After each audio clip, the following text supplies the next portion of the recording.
Okay, so this is the 800XL that I've been building for another Atari enthusiast, which has ultimate 1 megabyte and SIO2SD built into the machine. And I'm going to try and show you the internals of the machine with one hand, and hopefully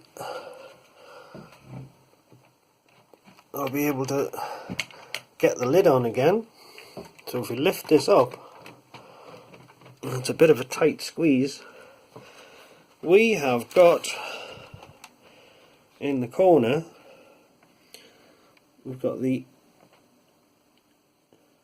LCD is epoxied into the case at the underneath of the lid. You can see the cartridge doors and the holes that were drilled for the buttons and the LED, the activity LED, and the buttons are extended from the top of the PCB. I figured this would be the strongest way of doing it. The board itself is mounted on a couple of nylon pylons, sort of standoff. You can see the bolts in front of the LCD connector, and there's another bolt in the very far corner which you can't really see. Everything's detachable. Unfortunately, this particular SIO2SD board, it was impossible to attach the screen assembly to the board itself. The last time I'd made a machine like this, everything was kind of integral. The screen was smaller, and there were mounting holes on the SIO2SD board, so I just bolted everything together and it was very neat. And the buttons were in a row along the front, a single row.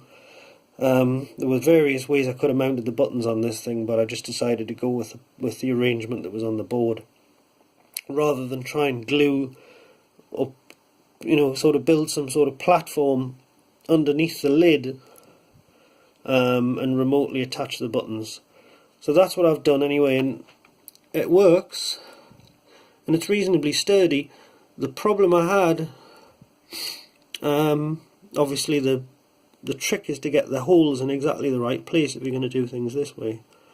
But the only real snag I hit, ironically, was with the last thing, which was the LED. I was hoping to get that thing to flash red on writes and blue on reads, and it's a 3-leg LED, so it should, I think it's capable of 3 different colours, but unfortunately this board has a common 5V supply, and the arrangement of the anode and the cathode on the LED, I wasn't clever enough to figure out how to get it to apply voltages to the different legs, so the thing flashes blue on reads and writes, which actually looks quite nice because the screen is blue, so it all matches, so I'm happy with that. And I'm not going to mess on with it too much, but the snag I hit, if you can see I don't know if you can see I'll use my finger, these wires here, they are the LED header, and I'd originally fitted some gold pin headers, and I was just going to plug the lead coming from the LED, which is here, and just plug that straight in the top of the board, but unfortunately it crashed into the bottom of the screen and the lid wouldn't close, so I had to extend, just solder some wires straight to the PCB, and I've got a sort of a remote connector, so it still unplugs, but it unplugs halfway down the wire. So that's that, and the card goes in the back, in a slot in the back. So it's all very snug, but it fits and it works. And then you've got, over here, we've got ultimate 1 megabyte, which is mounted at the opposite end of the board where I'd normally put it. But that's fine.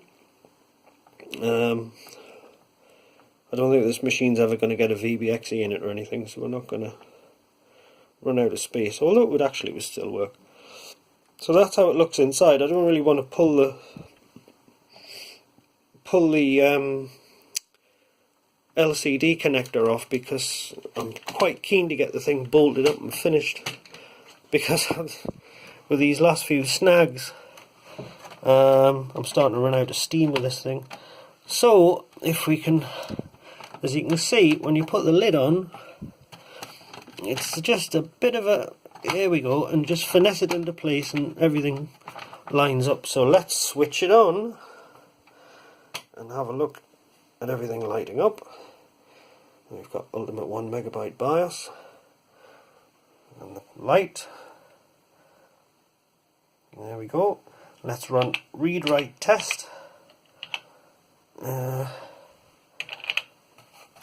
I plugged the keyboard in? I have not. Oh, brilliant. I'm going to plug the keyboard in and try and do it one-handed, because I forgot to plug the keyboard in. This is fiddly. Right, there we go, the keyboard's in. I'll try and drop the lid on again.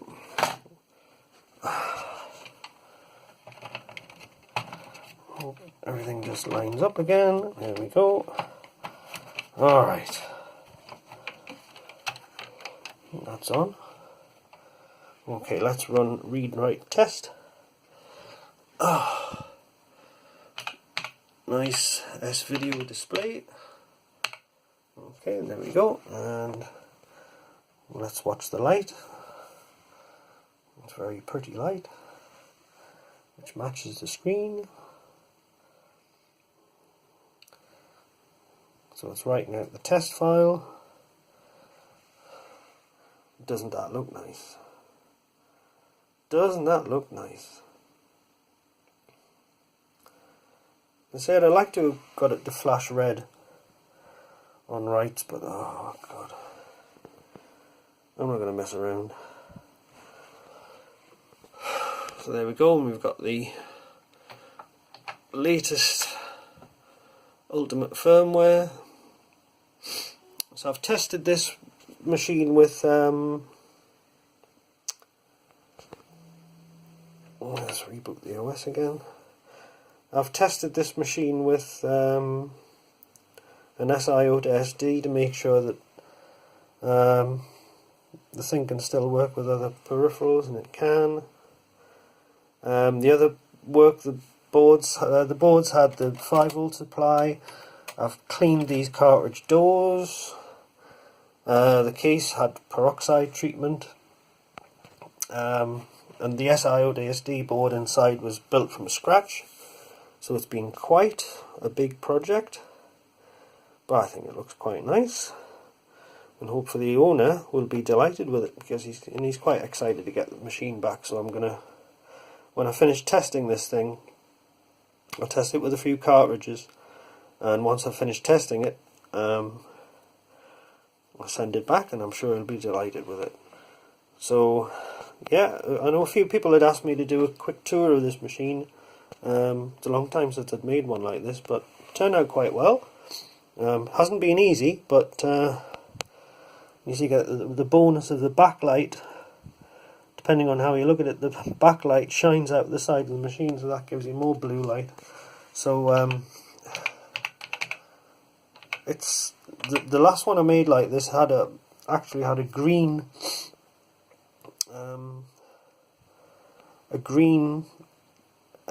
screen, more like a sort of a calculator kind of feeling about it, which looked quite nice. But this, just because of the way it's turned out and the parts that I had,